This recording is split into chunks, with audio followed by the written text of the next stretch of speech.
ಅಬ್ರಹಾಮನಿಗೆ ಅನೇಕ ಮಂದಿ ಮಕ್ಕಳಿದ್ದರೂ ಈಸಾಕನು ವಿಶೇಷವಾದವನು. ಕಾರಣ ಅವನು ವಾಗ್ದಾನದ ಫಲವಾಗಿ ಹುಟ್ಟಿದವನು.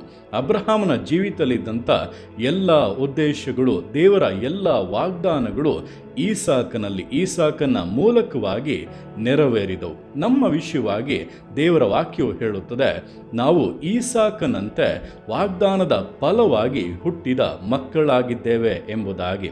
ಅಂದರೆ ದೇವರ ಎಲ್ಲ ಉದ್ದೇಶಗಳು, ಆತನ ವಾಗ್ದಾನಗಳು ನಮ್ಮಲ್ಲಿ ನಮ್ಮ ಮೂಲಕವಾಗಿ ನೆರವೇರುವಂಥದ್ದಾಗಿದೆ. ಆದ್ದರಿಂದ ಲೋಕದಲ್ಲಿರುವಂಥ ಎಲ್ಲರಿಗಿಂತ ನೀವು ವಿಶೇಷವಾದವರು, ವಾಗ್ದಾನದ ಮಕ್ಕಳು. ದೇವರು ನಿಮ್ಮಲ್ಲಿ ತನ್ನ ಉದ್ದೇಶಗಳನ್ನು ಇಟ್ಟಿದ್ದಾರೆ, ವಾಗ್ದಾನಗಳನ್ನು ಮಾಡಿದ್ದಾರೆ, ಅದನ್ನು ಖಂಡಿತವಾಗಿ ನೆರವೇರಿಸುತ್ತಾರೆ. ಆದ್ದರಿಂದ ಧೈರ್ಯವಾಗಿ ಜೀವಿಸಿ, ದೇವರೊಟ್ಟಿಗೆ ಅನ್ಯೋನ್ಯವಾಗಿ ಜೀವಿಸಿ, ವಿಶೇಷವಾದ ಆಶೀರ್ವಾದಗಳನ್ನು, ಮೇಲುಗಳನ್ನು ನಿಶ್ಚಯವಾಗಿ ಕಾಣುತ್ತೀರಾ.